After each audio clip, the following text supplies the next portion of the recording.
Hai teman-teman, kembali dengan kami WIB Waktu Indonesia Beropini. Yeay. Itu kejadiannya baru di tahun 2025. Biasanya kalau misalnya di sini soal Ya kan gratis ya.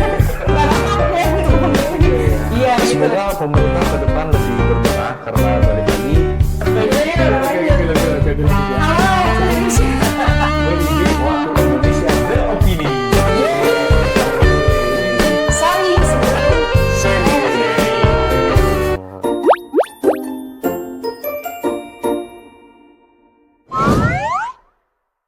Sebelum kita masuk ke dalam topik pembicaraan kita, baiknya perkenalan dulu ya. Baiknya Mungkin dari yang cantik dulu. Hai guys, kenalin gue Nina Hilary Pardede. Gue berkantor di kantor hukum Nina Hilary Pardede dan rekan yang berlokasi di Jakarta Timur. Buat kalian yang punya urusan-urusan atau mau konsultasi hukum bisa banget reach gue ya. Ya itu aja. Thank you. Oke. Oke. Selanjutnya ada di samping saya.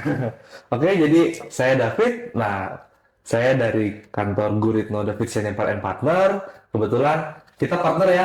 Iya, Pak. Partner. Bajunya sama baju. Saya David, ini Guritno. Jadi saya juga seperti yang dibilang David tadi, nama saya Guritno Purba, kami satu kantor. Dan memang ya kita sangat partner banget. Oke, kita akan bahas apa hari ini? Kita mau bahas soal isu yang sensitif.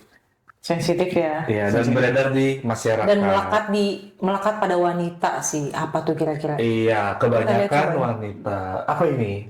Ini apa ya? Nah, jadi Jangan lupa like, comment, share, and subscribe ya.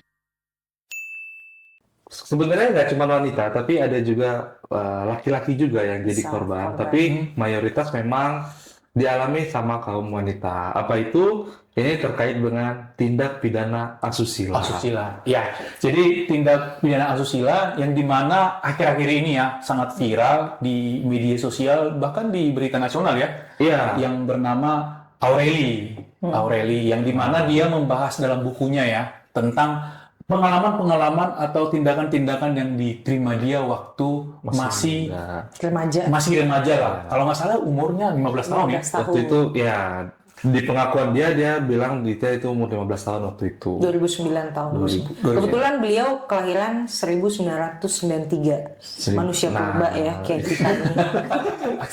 Ya itu. Jadi gue mau nanya juga nih Bang, kira-kira itu maksudnya kategori di bawah umur atau di atas? Karena ada di bawah berarti di atas tuh. Nah, kalau Itu 15 tahun tuh pada saat itu. ya, kalau 15 tahun berarti kan itu memang udah di bawah umur ya. Tapi mungkin untuk lebih supaya jelas ya, karena ini kan Dengan dasar hukum lah ya. dasar hukumnya kan karena podcast kita ini kan edukasi hukumnya. Ya. Kira-kira bisa dijelaskan dari mana sih itu dasar hukumnya untuk menetapkan dia bahwa orang di bawah Di bawah umur. umur gitu. Sebenarnya kita lihat dari umurnya ya. Karena kan kalau misalnya mengenai anak, itu kan diatur di Undang-Undang Perlindungan Anak. Anak itu baru dikatakan dewasa ketika dia menginjak umur 17. Di dalam undang-undang yang lain ada juga disebut bahwa 18. Tapi ya kita untuk aman kita ambil aja lah ketika dia memiliki kartu tanda kependudukan, artinya dia sudah dewasa. Sudah dewasa.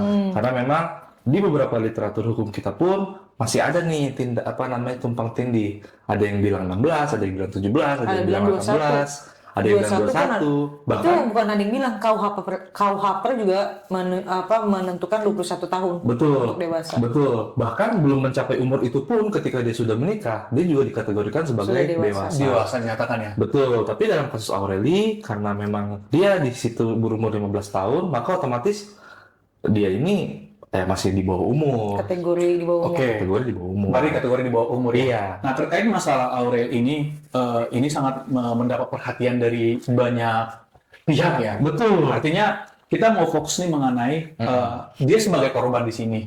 Nah, cuman ini diungkapkan pada saat dia sudah dewasa dan bahkan sudah menikah kan? Karena ya kalau dari cerita yang beredar kan dia perlu waktu nih untuk pemulihan sampai memang dia berani untuk menceritakan kasusnya ya speak up lah. Speak up lah. Itu. Jadi memang kalau menurut cerita yang dibaca mereka memang sudah sempat menikah juga waktu itu, tapi dibatalkan. Oke. Dibatalkan atau pembatalan, nah kurang lebih ceritanya seperti itu. Karena kalau kita lihat juga dari undang-undang perkawinan, memang perkawinan yang sah itu kan ketika mau sama mau, kemudian juga dilakukan tanpa paksaan, ya. Restu orang tua. Restu orang tua, betul. Ya kalau misalnya itu tidak terpenuhi, bisa saja dibatalkan. Bahkan dalam kondisi-kondisi yang memang merasa dibohongi pun bisa juga dibatalkan. Diajukan pembatalan. Diajukan Iya. pembatalan ya. Tidak harus cerai ya. Betul. Bisa juga kan jadi ide ya. Jadi buat teman-teman yang mau mau cerai, melakukan perceraian, dipikir-pikir dulu, siapa tahu bisa kita kulik-kulik untuk pembatalan. Iya, Paham nggak sih? Jadi statusnya bukan janda, bukan duda. Balik ke single. Iya.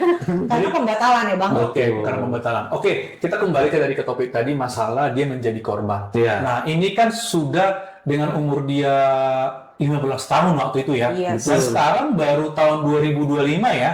Tahun kemarin ya. Pada saat itu 2025 dia menceritakan kisahnya. Menceritakan kisahnya. Iya, Nah, artinya dari sudut pandang hukum, kira-kira apa yang bisa menjerat orang yang memang disebutkan dia inisialnya Bobby ya, kalau nggak salah ya di dalam Betul, bukunya. Bobby di dalam Nah, buku. secara Di dalam bukunya Bobby namanya.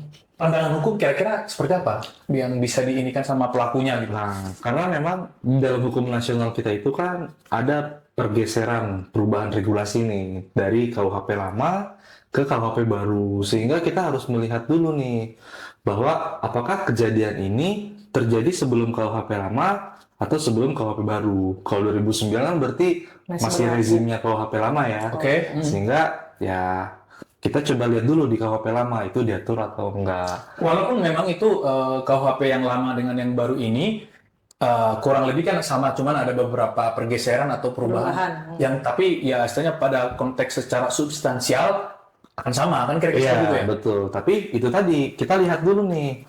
Karena dalam masa transisi antara KUHP lama dan KUHP baru, ini ada dikeluarkan Undang-Undang Penyesuaian Pidana namanya. Oke. Artinya kita melihat KUHP yang lama, kita juga melihat KUHP yang baru. Oke. Kira-kira mana nih yang nanti akan meringankan ya? Hukuman. Iya. Deterrent efeknya. Yes, Sama. gitu. Jadi dari kasus ini yang sudah memang lama, kira-kira dengan aturan hukum yang sekarang ini, bagaimana tenggang waktu itu? Itu apakah masih boleh dinyatakan Untuk itu? Diusut kembali lagi gitu? Diusut kasusnya. Kasusnya seperti itu. Oh iya, itu Tenggang waktu daluarsa. Daluarsa. Ya, Ya. itu diatur juga daluarsa ya kan. Ada diatur di pasal 78 ya, pasal 78. KUHP lama 78. Iya, KUHP boleh. baru Bang David ceritain. KUHP baru di 136 ya. Daluarsa 136. 136. Kalau di KUHP baru 136. Iya. Terkait dengan daluarsa pada intinya adalah untuk kejahatan-kejahatan percetakan. Nah, ini mungkin terkait Sama dengan pelanggaran ya. pelanggaran ya, untuk misalnya Pemalsuan dokumen. pemalsuan dokumen. Itu termasuk yang kejahatan percetakan. Iya, Nah, itu daluarsanya 1 tahun. Artinya dari tindak pidana sampai dengan 1 tahun ke depan, ini masih bisa nih untuk diproses pidananya. Oke. Kemudian ada lagi untuk pidana-pidana dengan ancaman di bawah 3 tahun. Itu daluarsanya 6 tahun. 6 tahun. Kemudian untuk pidana-pidana dengan ancaman di atas 3 tahun, maka daluarsanya 12 tahun. Kalau misalnya dia hukuman mati atau seumur hidup, maka daluarsanya 18 tahun. Jadi kalau dari itu kan tadi kan disebutin David ya, masalah tenggang waktu ya, kan ada beberapa kalau memang dia tuntutannya 1 tahun, sekian tahun baru bisa masih berlaku lah. Iya. Nah ini anggap ini kan udah berapa belasan tahun ya. Dari 2009 ke 2025. 2025 itu kan Kira-kira sudah berapa tahun tuh matematikanya bentar. Udah 16 tahunan ya. Nah, artinya dengan rentang 16 tahun itu dalam cerita yang dibuatkan dibuat di buku dia, kira-kira kalau dari kacamata hukum itu dilihat itu masih relevan nggak sih dilakukan Di proses di proses pada saat ini? Ya itu kita harus lihat dulu ini tuh yang diceritakan sama beliau itu masuk ke delik apa dulu ya kan? Karena kan tadi ada jenis-jenisnya yang daluarsa itu ada ditentukan melalui jenis-jenisnya kan, deterrent efeknya, ancaman hukuman yang di bawah 3 tahun 6 tahun ya kan. Berarti kalau misalkan 2009 ke jangka waktu atau tenggang waktunya 6 tahun berarti 2015 habis expired kira-kira gitu lah ya. Kayak skincare, kayak makanan expired. Nah, kalau yang setahu saya, kalau kita bisa kategorikan, mungkin yang diterima si Aureli ini bisa masuk ke delik pemerkosaan ya. Iya. Di KUHP lama 285, sorry. Itu kan deteran efeknya atau ancaman hukuman pidananya yang kita ketahui 12 tahun 12 ya kan? tahun. Itu kan 12 tahun berarti di atas 3 tahun. Daluarsa, ketentuan daluarsa di atas 3 tahun itu berapa tadi Bang? 12 tahun. 12 tahun. Berarti 2009. Kalau ini kita anggaplah si Aureli sudah menerima pemerkosaan di 2009, perbuatan hukum yaitu tindak pidana tersebut di 2009, berarti kalau jangka waktunya 12 tahun 2009 ke 9 tambah 12 berarti 2021 itu expired kira-kira. Jadi kalau kita mau bawa ke ranah hukum di tahun 2005 ataupun 2026 yang mana bahkan sudah ada undang-undang yang baru ya kan ya. Undang-undang baru maksudnya sudah ada ya. Ya kalau yang 2006 ini kan per 2 Januari kan kita sudah undang-undang baru ya. Udah penyesuaian. Nah, berarti kan ini cuma bisa jadi cerita yang diungkap atau dibagikan. Ya bisa jadi karena beliau sudah berdamai dengan dirinya sendiri, betul kan? Atau mau berbagi pengalaman kisah hidup yang kelam tersebut. Jadi lebih fokusnya ke situ sih. Kalau untuk proses hukum melihat dari tenggang waktu sudah tidak masuk ya kan. Kalau kita tadi mengacu menjadi delik pemerkosaan gitu. Jadi artinya kalau dilihat dari kacamata hukum ini memang kan sudah sangat agak jauh ya dari rentang waktu yang memang tenggang waktu yang sudah ditentukan dalam regulasi yang mengatur tentang daluarsa tindak pidana ini.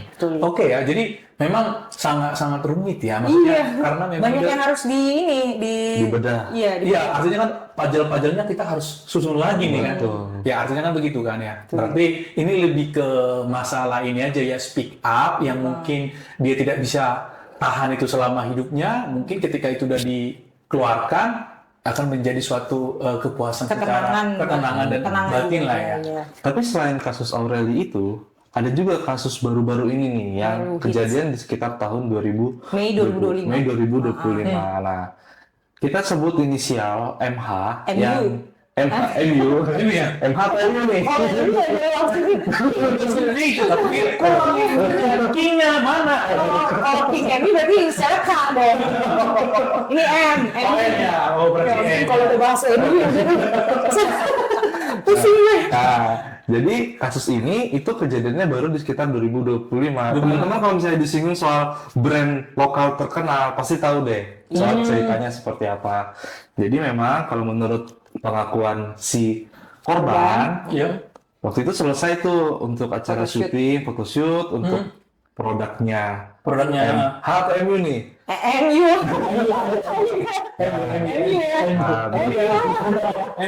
Oke, baik. Baru selesai, kemudian fotografer pulang duluan, diajak makan, kemudian dipesenin makanan, GoFood. Kemudian ternyata terjadilah tindakan yang kurang menyenangkan lah. Yang dilakukan oleh si terduga. Si MU ini. Nah, jadi kalau menurut ceritanya, mulanya si MU ini dia melakukan pemaksaan, kemudian sama si korban yang tadinya dia meronta, kemudian lama-lama dia kayak gimana ceritanya ya? Kalau misalnya gue kayaknya makin meronta, kayaknya makin jadi melakukan perlawanan. Gitu kan. Dia kalau dia sempat mau melakukan perlawanan, tapi dia mikir lagi kalau dia melakukan perlawanan takutnya makin si MU itu makin gitu kan. Jadi dia kayak pasrah. Ya udah pasrah aja. Memang beliau itu si MU itu ya melakukan sentuhan gitu kan, terus bahkan ditindih gitu, ditunjukkan alat kelaminnya gitu. Jadi dengan mungkin nggak tahu kenapa katanya tiba-tiba dibiarin pulang, mungkin karena si korban dilihat udah pasrah banget kali kan atau ketakutan ya. Akhirnya si MU itu membiarkan pulang itu sih. Tapi di situ sudah ada niat sebenarnya kan? Niat dan sudah terjadi. Sudah terjadi. Iya. Nah artinya kan ini kan masih case-nya masih baru ya 2025 ya. Iya. Artinya kan kalau secara ya tinggal nanti dibedahin secara hukum apakah ini kategorinya di mana, berarti kan masih ada chance untuk memang ini bisa diproses lah secara hukum bisa gitu. Karena 2025 dari daluarsanya aja masih bisa lah ya. Oke. Ditambah lagi ini akan berbeda sedikit nih kasusnya dibanding si Aureli tadi. Kalau Aureli tadi kan kita fokus ke perkosaan karena ada unsur-unsurnya di di situ. Kalau kasusnya si MU ini MU ini? lebih dekat ke percabulan ya. Iya. Pencabulan ya. Karena dari ceritanya memang si korban ini berpikir kayak gini, yaudahlah kalau berharap cuman sampai tidak diperkosa aja gitu. Itu cerita loh dari beliau ya, kok si korban. Tapi ternyata berarti dibilang dibiarkan pulang, berarti kan tidak terjadilah pemerkosaan. Tapi ada yang terjadi pencabulan itu ya kan. Nah itu kan juga diatur. Iya. Di hukum kita ya kan. Iya, di KUHP baru itu di KUHP lama dan 414. baru juga diatur gitu. Jadi berarti kalau kita mau kita mengerucut ya, artinya dari dua case ini kan ini hampir sama lah ya. Artinya ini kan di bawah umur semuanya nih. Nah, kalau si Enggak. MU ini kita nggak tahu nih apakah si korban adalah Tidak dia. dijelaskan sih. Oh, itu dijelaskan. Iya, Oh, ini masih anonim gitu ya? Atau gimana nih? Sebenarnya orangnya ada, tapi kita belum lihat nih umur dia apakah sudah di atas atau sudah 2025 di itu bawah. kita nggak tahu di umur berapa karena ya gitu. Dia juga tidak menjelaskan. Artinya kan secara data materinya kita kan belum tahu nih.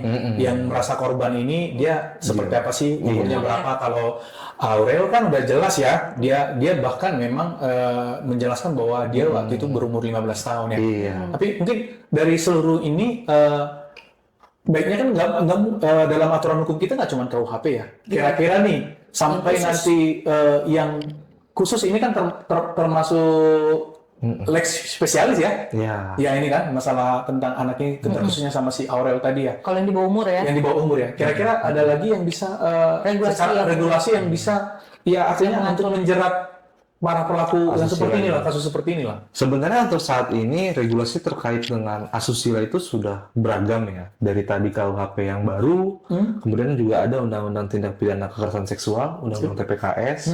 Kalau misalnya kita sudah masuk ke ranah cyber, itu ada Undang-Undang ITE. Artinya memang sudah cukup banyak akomodir terkait dengan pidana-pidana asusila. Tinggal kita bedah lagi nanti kasusnya. Apakah memang ini masuknya ke yang mana, unsurnya ke yang mana, sehingga bisa dilakukan proses penyelidikan melalui laporan ke kepolisian. Tapi memang untuk di banyak kasus korban-korban asusila ini nggak banyak yang berani untuk Speak up. speak up. Banyaklah faktor yang mungkin salah satunya Aib, ini merupakan aib ya betul. Jadi wajar sih. Dan ini karena korban ya pasti ya pada banyaknya ya kasus-kasus seperti ini kan perempuan yang menjadi korbannya. Iya. Lalu dari perspektif dari Wanita. gimana? Ya, Tentang kalau ada hal-hal yang seperti ini, mungkin kan ini kan udah cerita lama, Iya. tapi mungkin speak up nggak berani. Nah kalau mungkin ada Dari pandangan aku ya. iya. Jadi aku dianggap wanita ya. Iya, dari sudut pandang wanita juga. Kalau aku juga sebagai korban pasti ini adalah sesuatu hal yang memalukan dan apalagi mau cerita orang tua aja bisa jadi berat ya kan? Karena apa tuh namanya ya kita kan hal-hal kayak gini tabu ya terkait seks gitu kan juga. Jadi kalau buat aku sih balik lagi kepada diri sendiri ya. Gimana kita menyikapinya. Baiknya sih ketika kita mendapatkan hal seperti itu ya langsung speak up supaya langsung cepat-cepat bisa diproses hukum ya kan, segera diselesaikan masalahnya. Ya kalau kita diam ya udah jadi cerita lah kayak si Aureli ini. Jadi dibutuhkan untuk speak up dan ya susah sih memang pasti kan untuk berdamai dengan diri sendiri. Saya juga nggak mau kan sebenarnya posisi itu kan. Gitu. Jadi dari sudut pandang saya sih itu hal yang memalukan. Jadi butuh effort lah. Jadi butuh effort ya. Iya, Artinya kan effort banget. dalam hal ini secara ini boleh kita ya apa ya di perempuan aja tadi kamu bilang ini merupakan aib ya kan gitu iya. kan. Ya mungkin itu menjadi alasan dia baru speak up baru ketika dia sudah dewasa Sudah kan berdamai dengan diri sendiri. Atau dibantu karena ada suaminya. Dia kan punya suami. Iya, karena sudah dia udah menikah ya. Iya, dia mungkin ya jadi sharing sama suaminya, ya dianggap jadi cerita ya kan. Gitu kadang juga maksudnya bukannya enak ya kita ngomong ya. Cuman memang kayak hal-hal kayak gini ya berat gitu untuk diceritakan ke teman dekat aja. Betul. Belum tentu kita bisa ya gitu. Apalagi Ke orang tua juga. apalagi kalau kasus Aurel ini ternyata kan dia dulu kabarnya sempat juga melaporkan. Ternyata laporannya tidak berjalan lah sesuai dengan keinginannya. Oh iya, yang sampai kalau nggak salah ya aku baca juga ya yang disampaikan. Tapi diceritain kekerasan. Kak Seto ya? Iya. Kayak Kak Seto ya kalau nggak salah kan sampai dimention ya. Kalau nggak salah ya orang tua dari si Aurel katanya melaporkan Tapi waktu itu jawaban dari pihak dari Kak Seto waktu itu ya biarkan anak remaja masih mencari ya. Nggak tahu juga sih. Diri. Pastinya hasil mencari jati diri. Ya, hal kayak gitu kan bikin makin tambah down dong. Waktu itu kan belum sampai ke laporan terkait asusilanya ya, Iya. baru sampai kekerasannya aja. Baru begitu aja sudah Tidak mendapatkan respon yang begitu, respon gitu. yang negatif, bukan Iya. positif ya kan? ya kalau misalnya aku sebagai manusia pun juga mungkin aku akan ya gimana ya laporannya aja nah. Iya, itu juga sih. Nah, jadi kayak mungkin itu tadi untuk speak up memang mungkin butuh waktu dan butuh mental yang cukup matang karena memang tadi masalah Takut respon. Ya, Respon yang Ya sih tidak diinginkan gitu iya, ya. respon juga kan. Nggak sesuai ekspektasi gitu Tadi ya. kayak aku bilang tadi, orang tua aja bisa jadi malah menyalahkan kita. Kamu yang gini-gini, padahal kan dia nggak tahu kita udah bersikap baik ya kan. betul. Gitulah kira-kira kan. Oke. begitu. Berarti Sebutannya. untuk masalah ini ya memang intinya sih kalau dari kita dari kacamata hukum kan tadi kita udah sampaikan ya Iya. ada beberapa hal yang Harus memang dibedah-bedah. yang kita bedah mungkin bagi teman-teman yang menonton itu bisa menjadi suatu Insight baru. insight yang baru mengenai masalah asusila di bawah di bawah umur ya Dan di atas umur. dan di atas umur. Nggak cuma di bawah umur. Di bawah umur ya. Nah, baru-baru ini juga, walaupun dia nggak tahu sih yang baru-baru ini di bawah apa di atas. Yang si MU tadi ya. Iya, MU ya. Karena datanya belum kita ketahui kan. Iya, Kalau fokusnya- real kan masih bisa kita cari datanya kan. Betul. Fokusnya lebih ke arah tindak pidana asusilanya. Iya. Oke. Nah, terkait dengan betul atau enggak sih benar kejadiannya seperti apa? Nah, itu kan dia proses penyelidikan melalui laporan-laporan. Karena baik MU atau MH ini ya perbuatannya ini kan masih dugaan. Masih Kalau dugaan. dalam kacamata hukum. Kacamata hukumnya Nggak boleh karena ini belum ya. berproses ya artinya Iya. harus ada laporan ketika ada laporan nanti ada penyelidikan Penyelidikan. sehingga nanti bisa diputuskan para penegak hukum ini termasuk Tindak pidana atau bukan. atau bukan. Iya, betul. Oke. Oke, buat teman-teman yang mungkin mengalami kasus yang tidak enak ini, tapi bingung mau cerita atau nggak ada wadah untuk bercerita, ya kan, bisa banget cerita ke kami melalui email atau DM, email, udah tadi. Iya, udah. Ya, DM, komen. Betul. Ya, kalau komen kan mungkin banyak yang baca ya kan, bisa lebih rahasia ke email. Baca email, betul. Gitu, jangan terlalu bimbang, kita akan memberikan solusi, bukan hanya solusi apa tuh ke agama. Solusi kita akan memberikan segi hukumnya ya. Iya, advice lah. Hukumnya. Advice ya. Dari segi hukumnya bagaimana, apakah bisa diproses atau tidak gitu. Apalagi terkait dengan tindak pidana asusila ini, mungkin kalau kejadiannya di tempat umum, misal orang nggak kenal ya, itu kan mungkin akan menarik perhatian banyak orang. Tapi kan banyak yang di ruang-ruang sempit ini yang orang banyak nggak tahu nih. Iya. Ya, betul. Misal sama orang tuanya atau sama omnya, ternyata dia mengalami tindak pidana asusila misalnya Sama kan. pacar juga bisa kali. Atau sama pacar. Nah, makanya ini buat teman-teman nih yang baru-baru terjun ke dunia percintaan nih. Kalian bucin boleh. Tapi kalian bucin boleh tapi Jangan goblok. Ya kan? Benar nggak, Bang? Iya, artinya kan di dalam tindakan seperti ini kan di ruang manapun bahkan di keluarga terdekat pun bisa terjadi kan hal itu, apalagi di luar sana atau pacaran segala macam. Intinya sih teman-teman harus bisa jaga diri lah, terutama teman-teman cewek di luar sana ya. Jadi bisa pintar-pintar berteman, pintar-pintar berpacaran. Jadi berpacaran yang sehat. Itu kayak begitu ya. Oke, gimana? Betul, teman-teman ya. Terima kasih untuk teman-teman semua. Mungkin itu yang bisa kami diskusikan hari ini. Semoga kedepannya kita bisa berinteraksi lebih banyak lagi. Oke. Dadah.